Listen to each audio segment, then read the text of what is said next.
game begin. My name is Maximus Decimus Meridius. I am your father. You like Huey Lewis on the news? Yes. And you're not sure about this, are you? You're gonna die, clown! What's the most you ever lost on a coin toss?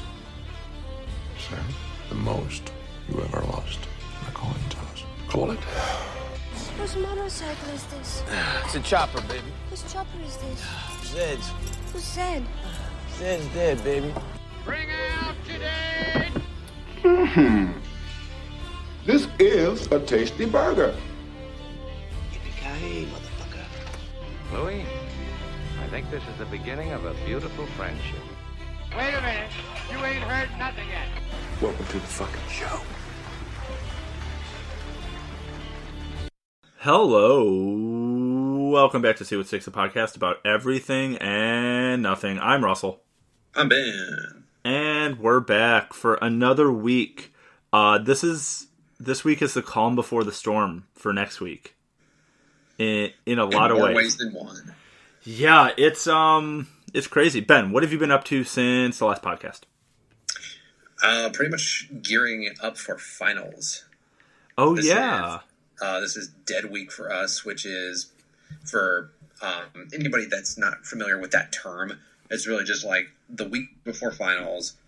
They call it dead because it's really supposed to be like no more additional studies or no more additional like lessons or homework. It's really supposed to be a time for you to study up for your finals, even though that's not really the case at all because I'm still getting new lessons that are fully testable on next week's finals. So not really dead. Yeah, I think the only class in college I ever had for dead week that abided by it was I had a statistics class that actually abided by dead week, and then a few a few of the science classes, like an anthropology class I had and stuff like that. The science and math usually do because it's so workload heavy. They are like, you actually need time to study for this 9-hour final. Yeah, my biology class is not like that right now. Really? We're still getting some minor lessons that are fair game for the test next week. Damn. What is your test schedule look good, or is it like one of the garbage ones? Because I've had both. That's a good question. I should probably look at that. Yep. I've been so consumed with everything else that I have not had a chance to look at when my tests are. Finals are, and I need to make sure that there's no overlaps. So I should probably do that after we record. Yeah, that's a good call. I think I talked about it last year on the podcast, but I had the Sunday night final, the rare first final.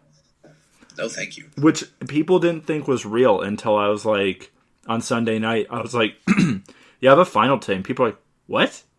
And I'm like, yeah, it's 7 o'clock on Sunday is the first final. And it's kind of like an optional one professors will schedule if they are busy the rest of the week. And usually if it's a smaller-ish class, they'll be like, we're doing Sunday night. Which was good because I only had a Sunday one. And I think I had like Monday or Tuesday, and that was it for my senior year of college. And then that whole rest next week, and then all of senior week, I was done.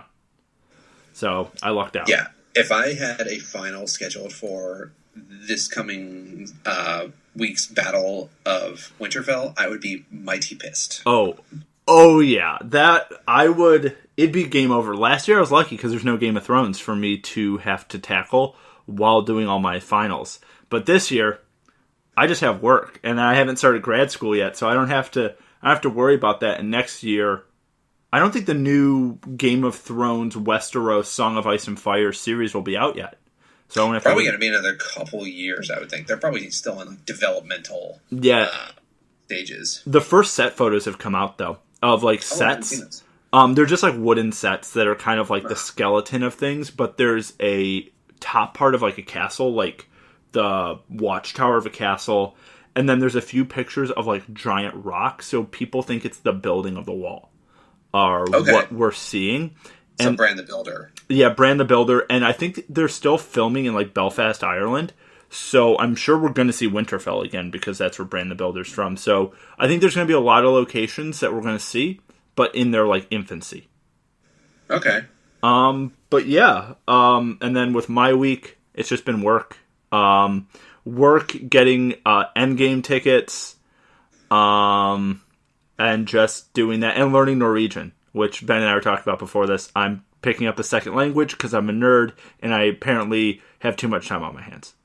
Yeah, I haven't picked up my Endgame tickets yet. I'm in an area that's not really a big threat of like being sold out, like not getting a seat. But I should probably look into getting those in the next couple days. Yeah, I would try to do that unless you know of a time to do it. Also, the movie is 3 hours long. Right.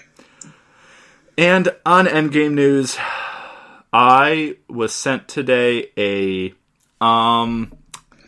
synopsis of the film. It wasn't titled as a synopsis for Endgame. It was kind of veiled as to what it was, and I was in the middle of reading. I'm like, oh no, I know what this is. Because the article or the thread didn't start like that, and then I was already probably a page or two into it, and I was like, I know what this is. And I kept reading it because I'm like, there's no way.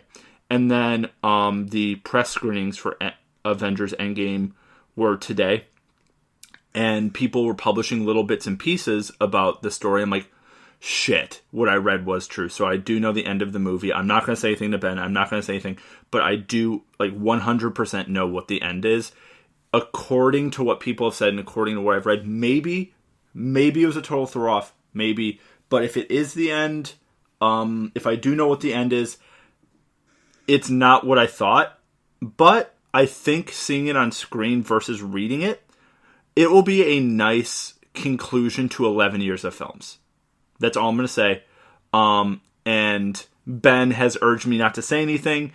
And I'm sure if I did say anything on the air, Disney would flag it and come jumping through the window next to me and kill me. So Bob Iger would personally slit your throat. Yeah, Bob Iger and Kevin Feige would be outside just like, where is he? And my parents would be like, he's upstairs.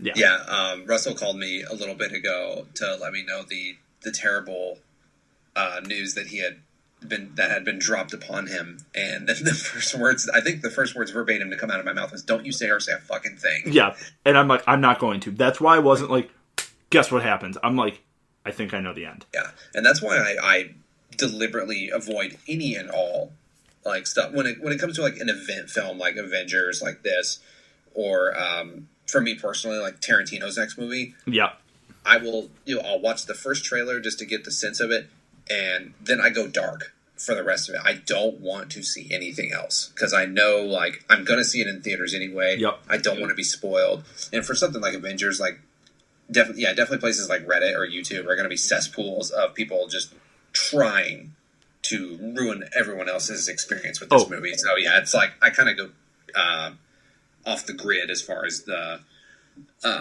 those sectors of the internet. Yeah, I deleted Twitter from my phone today until after the... I'm probably going to reinstall after Game of Thrones is over. Not that I really use Twitter. I only use it for the podcast. Like, I deleted my own personal Twitter probably like 3 or 4 months ago, just because I was like, I don't ever use this. It's obnoxious. There's tweets from a certain asshole I always see online, and I don't want to see any of his goddamn tweets. So I deleted it, and I only have the podcast one, which I only follow like comic book and movie stuff. But that's the other big piece of news that I'm staying offline for is Game of Thrones. And if that gets spoiled for me, we're going to have different problems on our hands. Right. Like, it's mind-boggling to me, too, like how some of these, like last week, or for the first episode of this season, we found out from our mutual friend / film partner, Ariana, that the first episode was leaked by AT&T or Time Warner, one or the other. Yeah. And it's like, how does that even happen nowadays? Yeah, and then episode 2 was accidentally leaked by Amazon Prime 3 hours beforehand. Like, what's going on with these companies? Like, who's making... Like, it's got to be, like, a single person that's like, I'm going to stick it to the man. And just click the button. Early. Like, you know, is it that important for you to... ruin everyone's day? Ruin everyone's... I mean, sure, some people are probably going to watch it early, but for everyone else that has shit going on that day on Sundays and really is, like, uses that 9 o'clock airtime as like kind of an event to sit Yeah. down. Like, you know, we want it to come in fresh.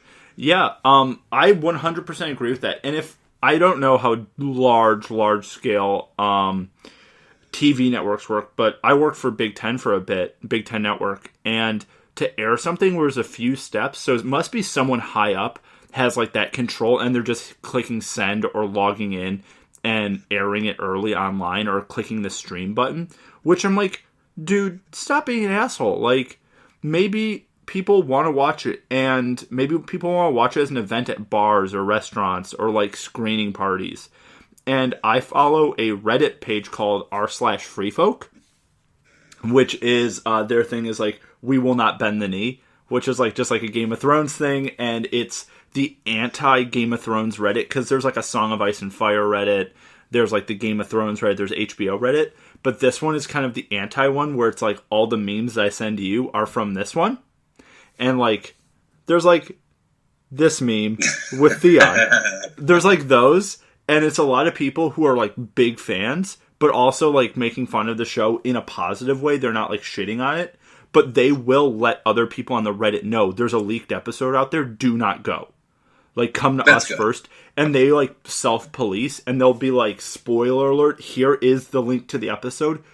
Do not comment on it, please. And everyone on that page is pretty good, and they'll flag you instantly and ban you from the page if you start posting spoilers. That's the kind of section of a fan base that I really enjoy. Yeah. Those that can they can recognize the absurdity of certain parts of a television show or movie. They can have some fun, bust some balls, but at the end of the day, they are fans, and they don't want to ruin anybody else's enjoyment of this show. Yeah, that's really what it is. Everyone there is clearly a fan. Like, if you're on this page and you didn't know what Game of Thrones was or weren't aware of like the most up to date stuff, you'd be like, I don't get these memes. Like, I don't get why everyone's laughing. But everyone will fill each other in. Like, if you post something, people will be cool about it. For the most part, I mean, it's Reddit, so take it with a grain of salt. But as far as Reddit goes, it's a pretty good community, I'd say. And yeah, I agree. I don't like the Song of Ice and Fire Reddit as much because everyone takes it too seriously, and you have to have fun with it. Purists? They're really purists, and they're like, sorry, your meme about this isn't accurate. It's like, bro, shut up. Like, yeah, exactly. Like, come on. Like, have fun with it. Like, if you're a fan of something, for real, be a gigantic fan, be a huge nerd, but still, it's a show. And it's meant for enjoyment. It's meant for escapism. Have some fun with it, even if it's the thing that means the most in the world to you. Yeah, if you take a show about dragons, there's really, I guess, not wizards, but I mean the people that follow the Lord of Light, the high priestesses and whatnot. If you take that kind of shit like so seriously that you're allowing other people's enjoyment to ruin your day, you need to like reevaluate your priorities in life. Yeah, and I mean, I 100% agree. And I've talked about before, and for any new listeners, I mean, I have a Lord of the Rings tattoo. I will send Ben constant Lord of the Rings memes making fun of the movies, but like in like a positive way. Or same with like Game of Thrones. Like, I will send shit that's like, look at the absurdity of what this really is. But that doesn't mean it doesn't mean something. Like, same, Ben has a Simpsons tattoo. Like, I will send Ben Simpsons memes because it's like, you have to like, it's a wink and a nod. Like, yes, it's goofy at its core, but it means something. But yeah, that's my rant. Don't spoil shit. I swear to God, I will come for you if you try to spoil stuff for me, especially with Game of Thrones. It's not cool. Yeah. Unscheduled, but something I just thought of. I wanted to ask you, Russell, have you been keeping up with this season of Barry? I have been keeping up with Barry. It is so fucking good. Also, I love that John Hamm. So good. I love that John Hamm is in Barry now. It's incredible. I think that show, I don't know if it's a response to it being right after Game of Thrones or what it is, but they have stepped up the storytelling. They've stepped up. One, it's way darker this season. way darker. Yeah, the emotional beats that we really got maybe 2 or 3 times in season 1, they're coming hard and fast in this season so far. We're only 4 episodes in. Yeah, and I think it is 8 episodes again this season, right? I'm not exactly sure. I would have to look at that. I'm not sure. Yeah, but I fully anticipate at the very least 2 more Emmy nominations for Bill Hader and Henry Winkler each, because this past week they each had just a phenomenal episode. Yeah. If our listeners have not watched this show, I cannot urge you hard enough to just watch this show. Yeah, even if like you're listening to this and you're like, I don't like Game of Thrones, I don't like any of this, Barry is not Game of Thrones. Barry is 100% a dark comedy drama. It's very realistic.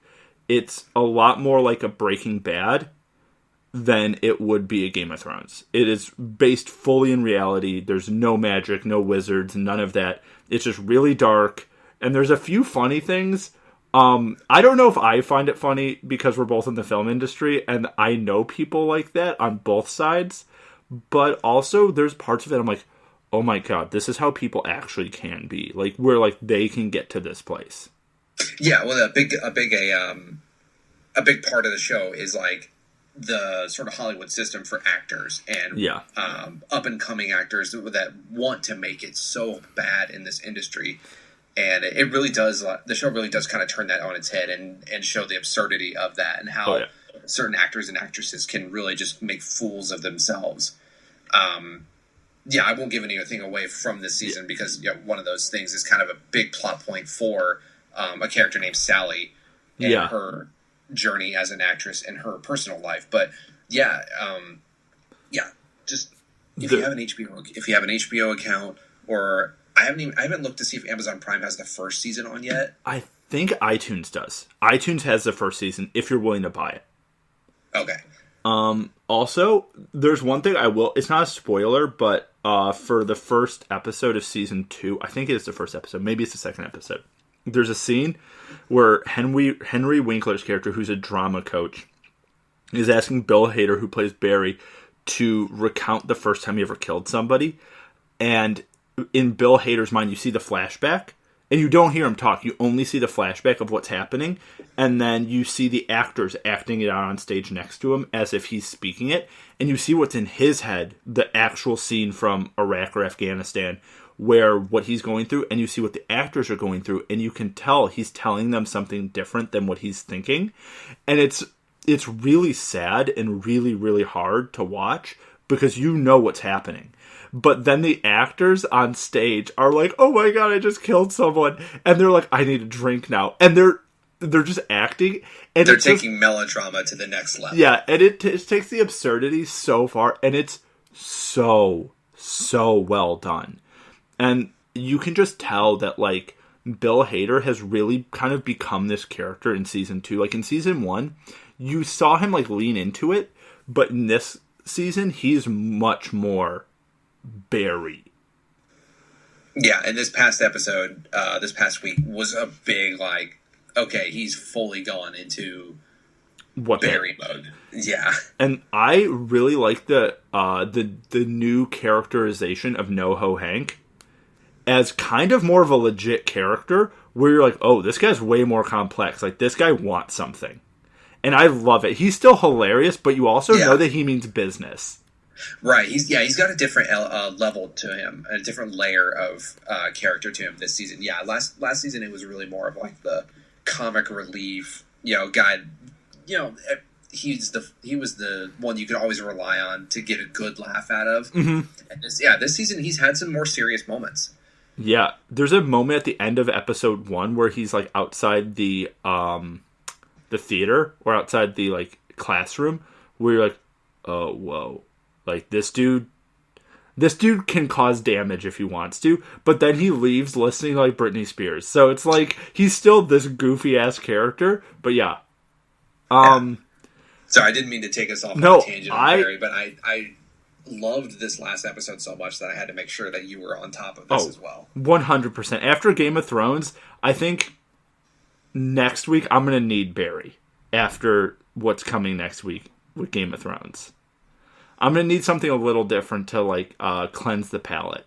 So, Ben, let's talk about episode 2 of season 8, A Night of the Seven Kingdoms, which is the name of the episode.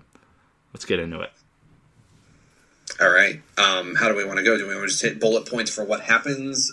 Initial thoughts? Yeah, let's do, like, initial thoughts and bullet points, and then kind of, like, a review of the episode, like, what we thought in general. Okay. My initial thought, as soon as the credits were rolling, was this was probably a top 5 episode of the entire series. Yeah, this episode was definitely very... Last episode 1 of season 8, was kind of a rewrite of episode 1 of season 1. It definitely mirrored it in a lot of ways. And this episode really felt like a little bit of all of Game of Thrones combined. It felt like if you were to show someone, like, Game of Thrones for better and, like, not worse, but for what Game of Thrones really is as a character study, you'd show them this episode. Of, like... the character study, definitely. This episode felt like a big push towards, like, hey, we've had a lot of moments of, like, a lot of character moments where, of development, where we've shown you why you should love these characters, why these characters are so complex, and how far they've grown since episode 1 of this show. Yeah. And for a lot of the characters in this episode, it felt like this is your goodbye. This is your chance to see them at their best. You better enjoy it now, because for a lot of these people, they're not making it into episode 4. Yeah. There's, I think, 4 characters in particular where I'm like, they're dead. This is it. Yeah, and we'll talk about them. Yeah, one of them I'm extremely sad about. Yeah, there's a few characters where I'm like, I think they will survive, not the entire show, but I think they're going to survive this next episode. And then we're going to talk about a few fan theories. Because there's one fan theory I think is going to become more and more and more of a reality as the episode goes on. And I think that's one of those, like, Hodor moments where it's like, oh my god. Where it clicks for you, like, it's been this all along. It's been in front of us the entire time. So this episode opens with our boy Jaime Lannister in Winterfell, kind of mirroring Tyrion's trial, and kind of being held accountable for all of the horrible bullshit he has done. And I think this is, like, kind of the 3rd time Jaime's been on trial in front of, like, the Starks, and kind of being, like, held accountable for being like, dude, you are the actual worst person ever for a very long time. And I like that Jaime didn't apologize for it. He's like, yeah, we were at war. What do you think? Like, yeah, that was definitely a good reaction by Jaime, and not like the typical, like, oh, I'm sorry for what I did. Like, he was like, no, I love my family. I would do it again. And you all need to understand why I would do it, but you all also need to understand why I'm here now. Mm-hmm. Trying to gain your graces and join you in this fight for humanity. Yeah, and I really like that. I didn't know if it was going to go that way, and the idea, and then the Bran line, "The things we do for love," which is that was such a good line. And mirroring for anybody that might forget, mirroring the final line of episode 1 of the entire series, where Jaime pushes Bran out of the window of the tower.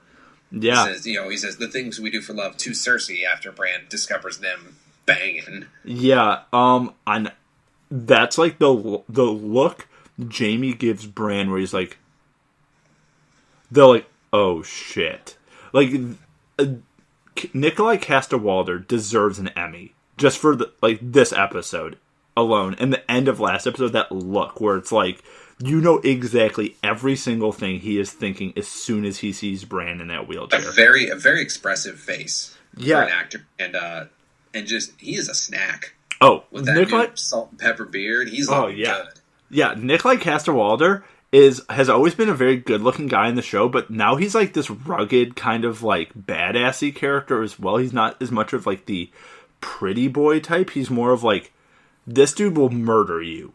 And he's like, he's been grizzled by his entire experience throughout this, throughout the show, and that's one of the things that keeps his head on his neck is because Brienne of Tarth, she comes to pretty much defend him. Yeah, because she says like this man is honorable. He saved my life when a bunch of fucking people from the Bolton clan wanted to essentially rape her. Yeah, and yeah, she says he armored her. He gave her the Valyrian steel sword that was made from Ned Stark's Oathkeeper sword. Yeah, from Oathkeeper. She basically saves his life. Yeah, and I think it does show that Jaime has always been very honorable, but just what side of honor he's on. Like, even when he kills the Mad King, he was doing it to save millions of people because he's like, this guy's going to kill... He's going to do what Cersei actually did.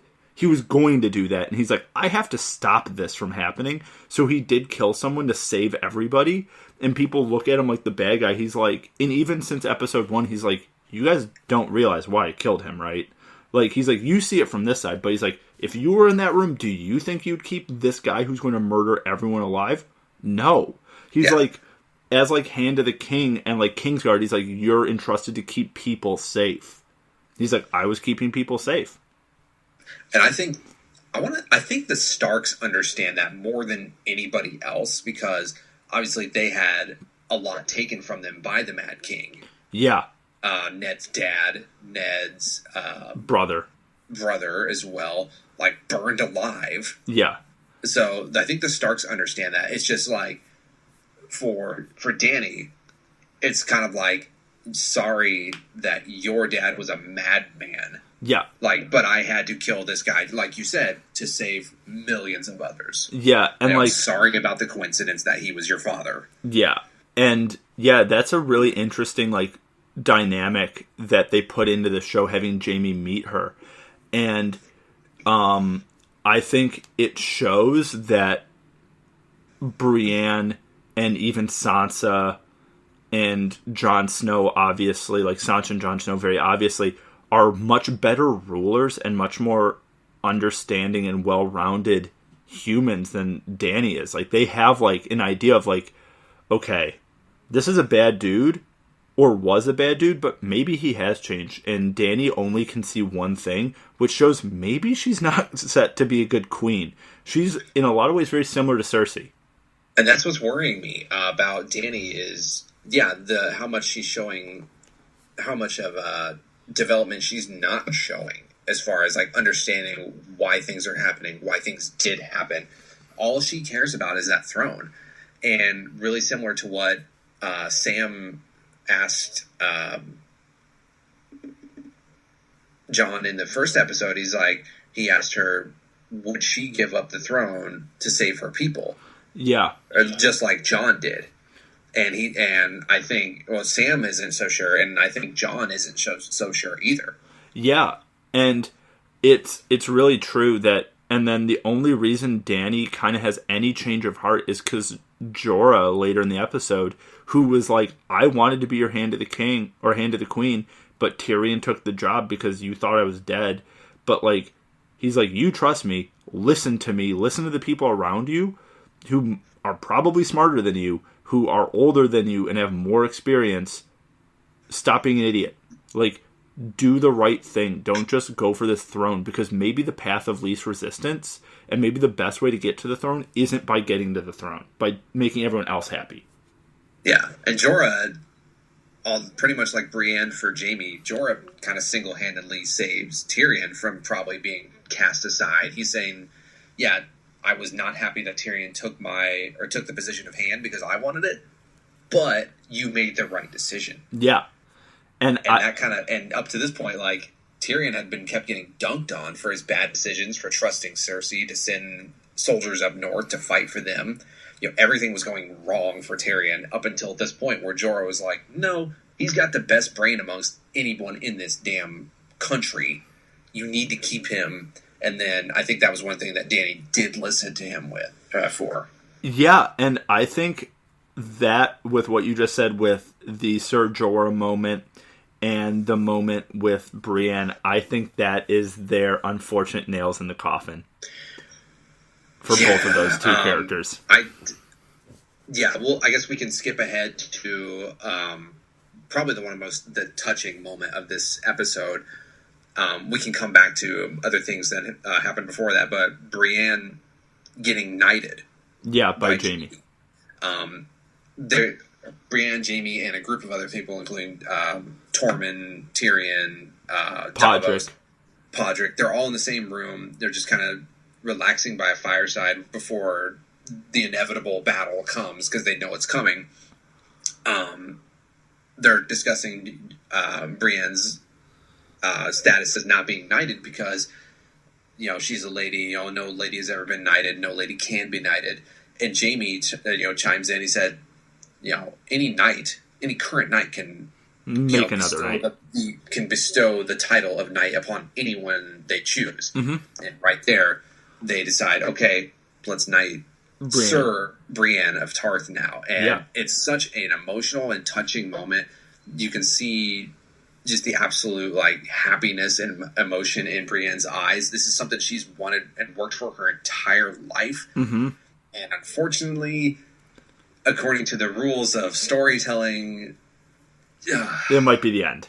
God, I hate it so much that she is probably not going to make it out of this. Yeah, I hate it too, and I think that with Jaime knighting Brienne being the scene right after Grey Worm and Missandei experience racism is really interesting because it shows there's sexism and there's racism in Westeros because those little kids see Missandei, who's black or at least mixed race, and they run away from her, and Grey Worm is like, hey, this isn't our place. We're here to help people, but clearly they don't like us here.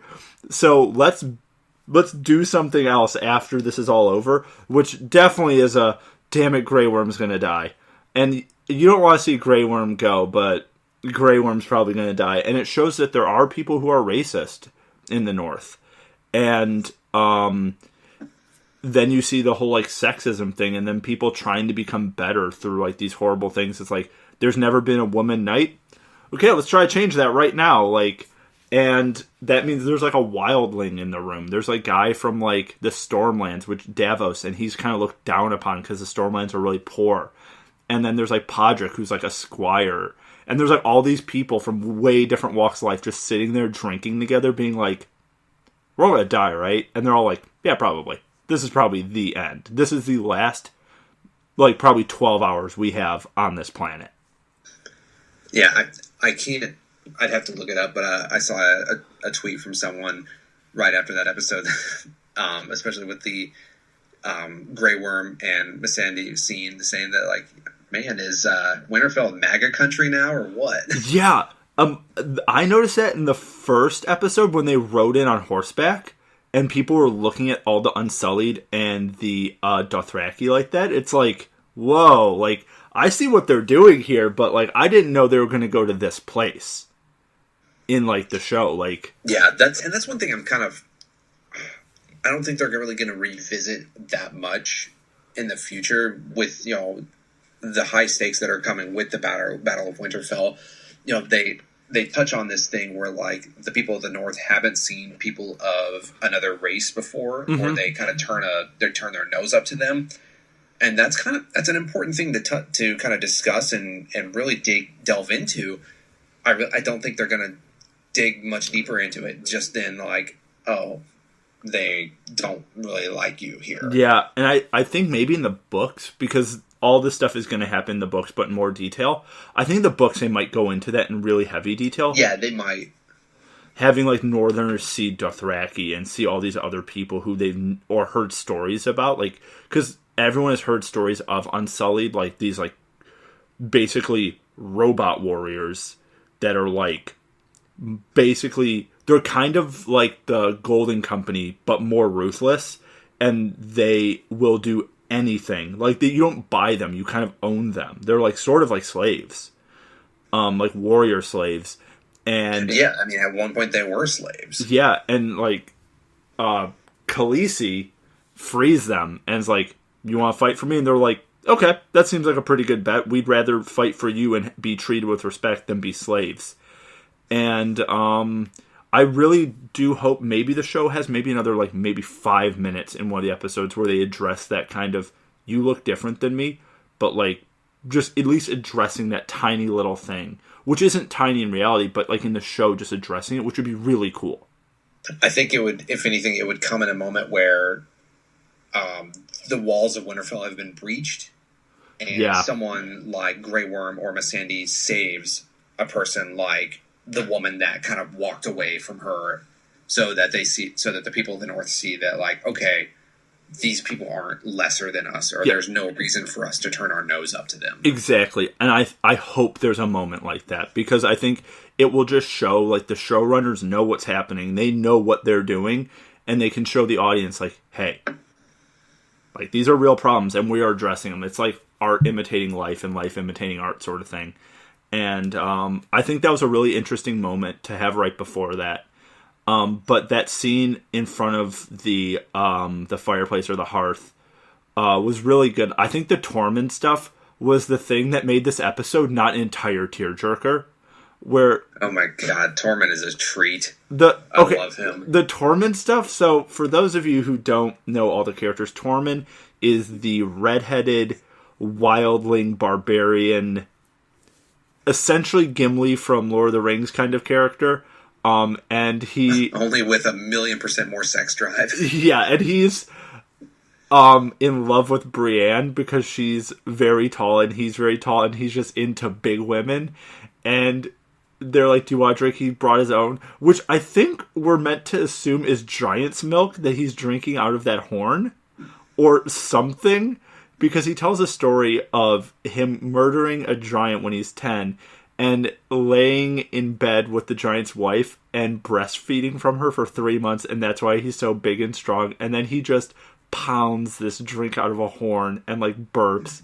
And you just see everyone else's look in the room just like, what is happening right now? And the first thing we see in this episode from Tormund is, like, he gets into Winterfell, and the first thing he says is, like, is the big woman here? Yeah. Or something to that effect. And he's so thirsty for Brienne. It's hilarious. Yeah, it's the best love triangle in TV. Because, like, you get this almost touching moment when him and Ed and Beric Dondarrion come back to Winterfell and Jon sees them. He's like, oh my god, you're home. And just Tormund runs through and tackles Jon. And it's just a really good moment to show, like, people are being reunited, but maybe for the last time. And I really, genuinely, out of those characters, Ed, I have a feeling Ed might live. He very well might. He might carry on the legacy of the Night's Watch. Yeah. I actually think he's going to live. I have a feeling Beric is going to live. I don't know why. It's because he's been killed like 8 times. I feel like there's something there that he's not. Maybe he'll die fighting the Golden Company later. I don't know if he's going to die in this battle. Yeah, that's a good point to bring up, is that there might be a lot of people that don't die in the Battle of Winterfell that meet their demise once the inevitable, like, Golden Company comes into the picture to pretty much defend King's Landing. Yeah. Because I feel like people are going to have to retreat from Winterfell to go to King's Landing. Yes. And there's going to be a second major battle, not on the scale of Winterfell, but at the same time, pretty significant. Yeah, I think so. For the Battle of Winterfell, there's a plan. So everyone who's not in King's Landing, so everyone who's not Cersei, the Lannister army, or the Golden Company led by Harry Strickland, which still, very normal name for Game of Thrones. Harry Strickland's propane and propane accessories. Yeah, pretty much. Everyone who's not them is in the north defending Winterfell and making sure the Night King and his army doesn't keep going south. They're going to try to hold them off or defeat the Night King. And Bran has officially said, the Night King's coming for me, because he's trying to eliminate the Three-Eyed Raven, essentially eliminate Yoda, and eliminate all knowledge of the past. Yeah, and bring an eternal night. Yes. And it's essentially like Frankenstein's monster has become 100% aware of who and what he is, and he's like, I want to destroy my creators. So this is the way I'm going to do that. I'm going to destroy all like memory of who I was, what I was. And they're like, okay, that's not good. How do we make sure the Night King gets killed so that this stops? And Bran is like, let's use me as bait, have me in the Godswood where the Weirwood tree is, and kind of set a trap. It's not going to go down like that. That's the plan. It can't go as planned. I have a theory for this episode that the Night King will not show up. I think that's the twist. He's not going to be there. I think he's going for King's Landing. I think he's going to go down to King's Landing, and it's going to be a reverse Battle of the Bastards. He's going to bring a secondary white army from the south. That's very possible. And that would throw a gigantic wrench in everyone's plans. Yes, I have especially a feeling. Cersei thinking that thinking that everything's going to happen up at Winterfell. Her enemies are going to just wipe each other out for the most part before they make their way south. Mm-hmm. He's going to be in for a rude awakening when Night King comes knocking on her door, but then like, what's up, bitch? Yeah, with a zombie dragon. And because she's aware of dragons, she's seen dragons for the first time, and she's seen a white for the first time. But even in Winterfell, they didn't know there was a zombie dragon until Bran's like, oh yeah, the Night King has Viserion, and he's coming for us. And they're like, what? It's like, your dragon's been converted. And that's why they're like, oh shit. And that's why I think we haven't seen the Night King, because he's going to show up at the end of the episode with a secondary army. He's not going to just show up for this battle. Like, that's why there's so many other White Walkers. He's sending probably 20 other of his like generals there, and he's like, I'm not going to get involved, because he's probably like, I know I could die here. Like, they're prepared for me. Right. There's really no way of him knowing that they have an entire arsenal of dragon glass that's being forged, because they haven't shown him seeing that happen in any way. But like you said, he's got to know that they're prepared to put up a fight. Yeah. Who's not prepared is the people of King's Landing. Yeah. Because the Night King knows they have dragons. He knows that they have like he knows they have dragons and Bran. And he's like, both of those two things combined means that they can defeat me. Because he's smart. And like, the thing that I didn't realize, I went back and watched the episode where he converts Dragon Viserion, is he has those ice spears, and he doesn't shoot them at Dany. He only wants one dragon, because he hits the dragon instantly the first shot. So he could have hit the other two, but he only wants one. He doesn't need all three dragons. Or he didn't at the time. But then he's like, okay, I have a dragon, I'm able to get past the wall, and he has some other sort of plan. Because when they fly past the wall, it kind of flies over the army and leaves. And he's guiding the army one way. I think he's going somewhere else. And that's why we haven't seen anything of him this season. We haven't seen anything, but we've seen stuff with the dead army. They're doing two different things. And there's going to be a big old twist. Yeah. Something I just thought of is Viserion was killed and then turned into a, whatever you want to call it, a white animal or a white dragon, White Walker dragon.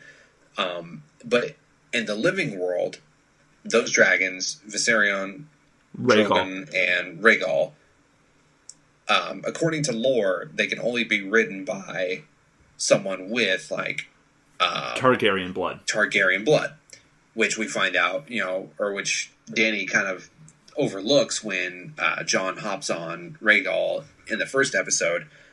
But what I'm thinking, I don't know if this rule applies when the dragon has been resurrected as a white. If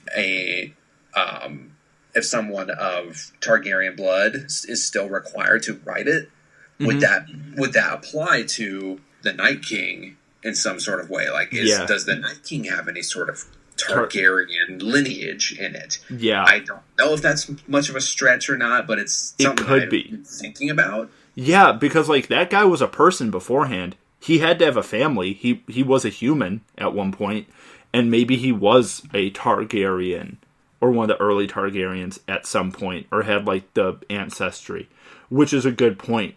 And I think people are like, those dragons aren't making it out of this battle. I actually have a feeling both dragons will make it out of this battle. Maybe injured, but they're going to make it out. I think there's going to be a second battle where they both die. Or at least one of them dies. Okay. I don't know. It'd be really strange to have both dragons died this early. Yeah, because there's a lot of story left to go, even after the Battle of Winterfell. Yeah, and I think there's something like that you would consider plot armor, where, like, they need at least one dragon for something.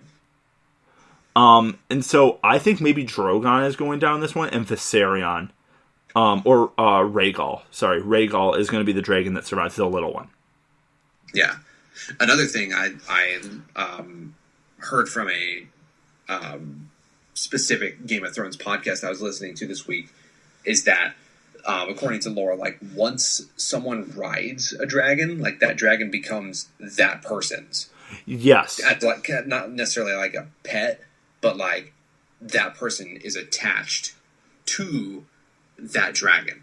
And so as soon as Jon got on Rhaegal in episode 1, like, Rhaegal became his. Yeah, they're, like, bonded to each other. So I think if both of those dragons make it out of the Battle of Winterfell, and they continue on to where there's some sort of tension between Dany and Jon, because at the end of this episode, Jon did reveal to Dany that, hey, guess what? We're related. I am actually a Targaryen myself, and that was, he was kind of saved by the battle horn as the Army of the Dead was approaching Winterfell, so that he didn't really have to, like, dive deeper into that confrontation with her, but that's going to come back up. And now that Rhaegal is pretty much Jon's, like, did Dany kind of give away half of her dragon, squad to him? Yeah, like, totally accidentally. And there's one of the memes on that page I was talking about earlier on Free Folk that's really funny. It's like, it's Jon is talking to Dany, and Jon's like, I'm your niece. And she's like, the Iron Throne. He's like, we've had sex. My Iron Throne? Like, they're on totally different pages. Where it's like, she's only looking at one thing, and Jon's like, I know you want this throne, but there's 1 million dead people outside wanting to kill us all. So maybe let's focus on this big metal chair after all this is over, because there's a bigger problem and a more apparent problem right now. This, like, fuck the stupid chair. We're gonna die. No one's gonna get this dumb chair if we're all dead. Yeah, and that was kind of a dumb move on Jon's part to reveal that information right as, him knowing that the Army of the Dead was coming their way. Like, he could have waited on that one. I think maybe he didn't want to wait because he's like, hey, if one of us dies, I at least kind of want to tell you the truth. If I died. I think he's anticipating his own death. He might. I mean, before every other major battle that he's been in, he's pretty much kind of like, counted himself off. Like, yeah, I'm probably going to die. And that's what he's been wanting, because he has not felt worthy of his second chance at life. Yeah, and he was so pissed when they brought him back from the dead. He's like, guys, why the hell did you bring me back? And Melisandre's like, yeah, sorry, you still have a part to play. And he's like, God damn it. He's like, just let me die. And they're like, nope. And so that's going to happen in this battle. Here's a few things. So Bran's going to get Bran's bait in the Godswood. Our boy Theon Greyjoy is going to defend him and regain his honor. Good for Theon. Honestly, yeah. Do you think that Theon and Sansa are developing something? Yes. I saw it in Sansa's eyes. I mean, obviously they had the very touching reunion hug, all that, but there was a couple other scenes in this episode where it felt like Sansa and Theon were just developing some sort of romantic relationship. I don't know if that was just me seeing or looking into shit that's not there, but to me it felt like that. Yeah, and I think it'd be very interesting for her to be with Theon. For better or worse, or for worse, Sansa's been treated horrible by every man in the show. Literally every single man she's been around has treated her either like shit, raped her, used her in some capacity or just left her out to dry. The only person ever to help her out as a man was Theon. And Tyrion to an extent. Yeah, Tyrion to an extent, but Theon honestly was basically sacrificing himself for her.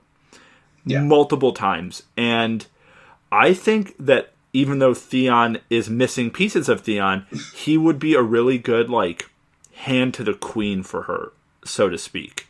Because I don't... He definitely couldn't be a king to her, and he couldn't deliver an heir, obviously. Yeah, but he could be really good, and they grew up together, because Theon lived with the Stark, so they know each other. It's almost like her brother.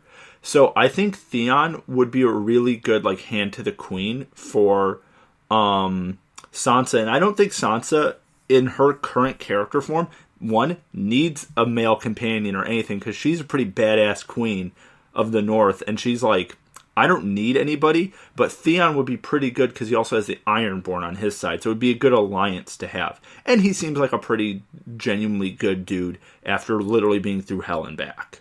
Yeah, he's gone through quite a good character arc, and his development basically going from feeling like he hasn't been given a fair shake and being kind of petty and vindictive about a lot of things to realizing the error of his ways and turning into I fucked up majorly by stabbing my family in the back, my sort of surrogate Stark family in the back, and now I'm trying to make everything right. Yeah, and I think Theon is definitely a sleeper hit of a character.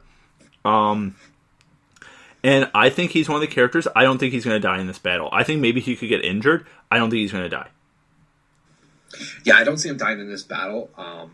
I can see him possibly going out a different way. Yes. 100%. I think it's going to involve Euron. I hope so. I think, it's in some capacity, Euron will be involved with Theon in the end. Even if Theon lives or not, Euron will be involved. But I think... So there's this thing... So, a few more speculations. First speculation is they've talked a lot about the crypts of Winterfell. Now that we're up at Winterfell, still talking about Theon, the Gods, Wood, and Bran, who's oh yeah, the Night King's going to come for me, which he probably will or eventually wants to. That's the goal. But is that your cat? Yeah, cat's knocking shit over. That's cool. So Bran is yeah, the Night King's going to come for me. Bran's probably right because they can see each other. They're symbiotically linked to each other now. Kind of like a Harry Potter Voldemort type situation, or Sauron with the ring. They know where each other are at. And Bran's yeah, just leave me here. We'll have a trap. That trap is a trap. The Night King knows what they're going to do. I think he has an idea. He's it's not going to be this simple. And they keep saying, oh, the crypts are safe, the crypts are safe, the crypts are safe. Yeah, and they're very, very highly emphasizing the safety of those crypts. So it's got to be nope. There's a really, really, really funny meme on this Free Folk Reddit page. Have you ever seen Emperor's New Groove? Yes. So let me go back to the top. Also, let me just bitch about this. Reddit, their app for the iPhone, not good. So it's Kronk from Emperor's New Groove, and it's oh right, the crypts for safety, the crypts built specifically for safety, the safe crypts. That's not how this is going to go down. That's why everyone is saying this. And then there's a picture of a guy with a werewolf mask, and it says Robb Stark jumping out of the crypts on Sunday. Because people have the suspicion that the Night King, who resurrects people from the dead, or White Walkers who can resurrect people from the dead, and they're literally locking all of the people who can't fight in a tomb full of people that are dead. People are there's going to be bodies coming out of those crypts.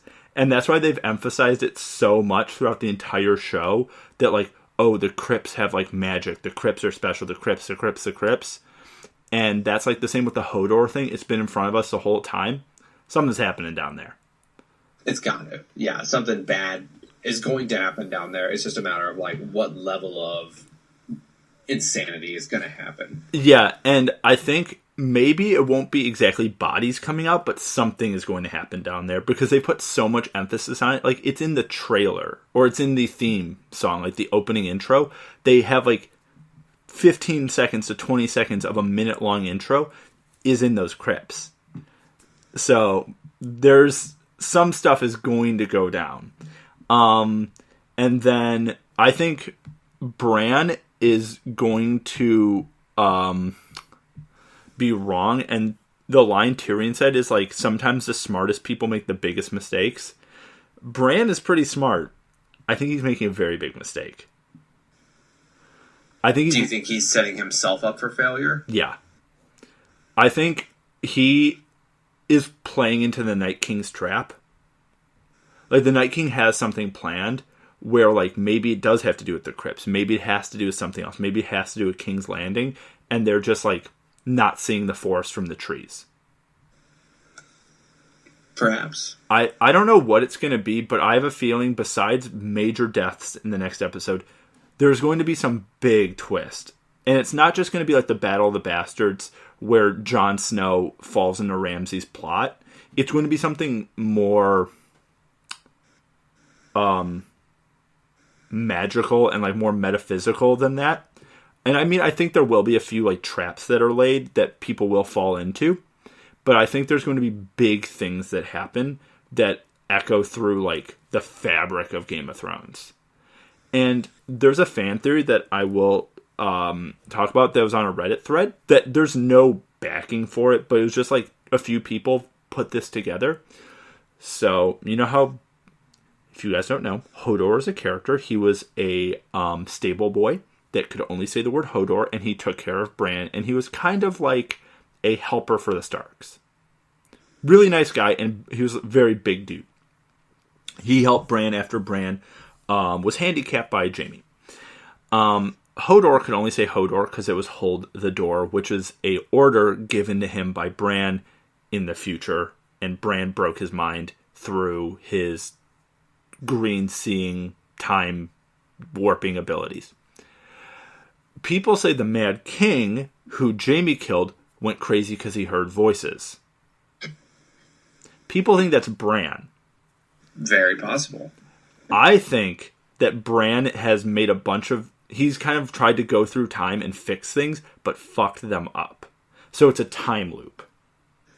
So I think the show may end with Bran maybe dying and undoing those events, which have undone the events of Game of Thrones. So the whole show is a time loop. So that will just be... So as soon as Bran dies, that means we'll be going back to episode 1? Yeah, and maybe things will be different. Huh. Or maybe, like, once he dies, like, things will erase themselves. Like, kind of like the end of Back to the Future. If Marty McFly didn't do it, like, things just get erased. Well, that very well could be possible if the Three-Eyed Raven is responsible for the Children of the Forest. Yeah. Creating the White Walkers. Yeah, it's one of those things. Maybe the Night King is like, I need to kill the Three-Eyed Raven so that we are never created, so we can just rest in peace. Yeah, maybe that's more of what it is. Instead of, like, he wants to make a long night, maybe Bran's misinterpreting it, because the Three-Eyed Raven was kind of like, hey, maybe you shouldn't use these powers, because that's how Bran got touched by the Night King, is like, the Three-Eyed Raven's like, don't do this, you suck at this. Like, you will fuck everything up for everybody if you keep using your powers like this. And I think Bran's like, no, man, I'm pretty good at this, but has clearly made a bunch of very big tactical errors. And I think that might be what happens at the end. And I mean, no one knows for sure, but this Reddit thread had a bunch of very good points, and they pointed out things from the book, they pointed out things from the show, and they pointed out that this is possible with the Hodor thing on a small scale. Maybe on a very large scale, it's one of those big time loops where it's like, maybe you do have to kill Bran. Maybe Bran, like someone we've been rooting for, is actually a huge problem and a huge like liability that if you get rid of him, a bunch of stuff instantly gets fixed. It could be. I would almost like that. I would too. It's unexpected.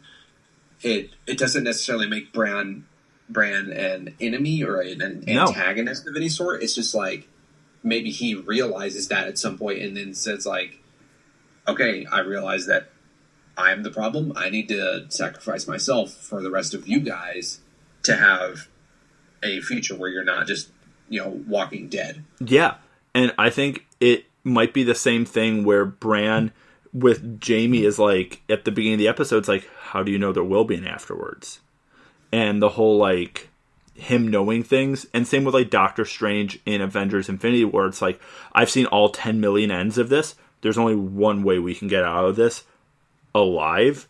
And maybe Bran has the same kind of thing where he's like, there's only one way out and I can't tell you what it is. Because if I tell you, you're going to alter things. Like, I have to be quiet for you guys to play the path you're going to play. Because if I say anything, you're going to start to overthink it and it's going to change things. Yeah. And I think Bran might be on a similar kind of Doctor Strange-esque path where he's like, I have to die. Or he's like, some big stuff has to happen for this to never happen again. But there's another theory out there that says, like, maybe the show will end with, like, a baby opening his eyes and they're blue, or maybe another dragon egg, because it's a song of ice and fire. Maybe it's just a cycle. It's just going to happen again. Even if Bran dies, there'll be another thing to cause this problem. Like, it'll always be there. In one way or another, there's always going to be ice and there's always going to be fire. Could be. We'll just have to wait and see. Yeah, I think next week is the last episode that we've seen footage from. Yep. We have not seen any footage from afterwards, which gives me a bunch of different, like, theories on why they haven't shown anything after this episode. Probably because they don't want us to know who makes it out of Winterfell. Yeah, even, like, any shot we've seen from the trailers, anything, there's not one frame, and Dan and Dave have said this, there's not one frame we've seen from afterwards, which does lend some credibility to the Bran theory of maybe things are going to be way different after this battle. Maybe it'll be summer after the battle's over. Yeah, there might be some big time gap of time between the Battle of Winterfell and Episode 4. Like, maybe shit started to change, maybe not, who knows? Yeah, and I think it'd be really interesting. I think, one, next week is also the first episode ever of Game of... I think this previous episode was an hour and 4 minutes or something. Mm-hmm. It was very, very slightly longer. Next week's episode is like 86 minutes. And the battle, I think they've said, someone who like was on the set of the show, is the battle's roughly an hour long. It's roughly, okay. I think it's like 62 minutes or something, is what someone has said on Reddit. And take it with a grain of salt, of course. But that means there's another 20-ish minutes of other stuff. And that might be at the beginning and the end, where there's like 5-10 minutes at the beginning, 5-10 minutes at the end sort of thing. But I have a feeling next week's episode will leave us with a bigger what than most season endings will. And there's only a week in between 3 and 4. But I would kind of be interested to see if maybe they took 2 or 3 weeks off in between episodes 3 and 4. I think that'd be kind of cool. I don't think so. Like, but at the end of season, or at the end of episode 3, we're going to immediately want to know what happens next. No, I know, but it would just be interesting from an HBO standpoint to be like, oh, I know this is the middle of the season, but we're going to make you wait an extra week because we hate you. But I think this next episode will be one of those things that people will go down cinematic or TV history as like, oh, the episode where this happened. Yeah. Or the episode where we broke everyone's mind. Yeah, it can't just be a conventional battle. No. Like, something big has to happen to where it's going to drive us to want to see what happens next. Yeah, because there's 2 books left. People think that book Winds of Winter is over. People think that, like, in the story, like, where the books cut off and the shows, like, interlap, Winds of Winter is over. People think Winds of Winter ended with the falling of the wall. And all of Season 8 is Dream of Spring or Song of Spring, the final book. And this season is just the final book. People aren't exactly sure where the books cut off because we don't know yet. But there's a bunch of different theories as to when things happen. Or because the books and the shows, the books aren't chronological. There's like one book is at one time and they overlap with each other. The shows might be the same way. Where Song of Spring has been happening for a while, and Winds of Winter happen simultaneously. Like, they're just overlapping with each other. But yeah, it's going to be interesting. The next time we have a podcast, we will know, or Ben will know, and me, officially the end of Endgame and the end of this Battle of Game of Thrones. So this is like the edge of the cliff for us. Yeah, and basically next week's episode is going to just be more Avengers and more Game of Thrones. It's just going to be a lot of like, it's going to be a lot of heads and hands like, oh God, what did they... All of our favorite characters are going to be dead from every franchise we love. It's just going to be like, what have they done to us? We'll decide whether we want to go into spoiler territory for Avengers, but all you listeners will know that we're going to go deep into into Game of Thrones like we have been. Oh, and yeah. we expect you all to have been caught up with us. Yeah, with Infinity War, we may not until the next week because a lot of people won't have been able to see it. We may wait a week, but we will talk about it. But with Game of Thrones, obviously, it's on TV. It's on YouTube a lot more than anything else is. You can find it illegally. Not that I recommend it, but you can find it illegally. Or you can do there's like a 1-month free trial for HBO Go. You should probably just do that. Yeah, I think they still got that going on for brand new customers, which a month is going to get you to the end of this season. Yeah. At this point. Yeah, so you should probably do it if you have a month, because if you get a month now, you can watch the first 2 episodes and the rest. So if you're listening to this and you don't have HBO, sign up for a month and then just cancel it. And not that I recommend you do that, but it's the best $15 you're going to spend per month on an entertainment package, like a TV channel, because you have so many options. You have so many current shows that are airing. You have the entirety of HBO's backlog. Yeah, The Wire, The Sopranos, Oz, Deadwood, yeah, all of that. You have the new Deadwood movie that's coming out that next month. Incredible.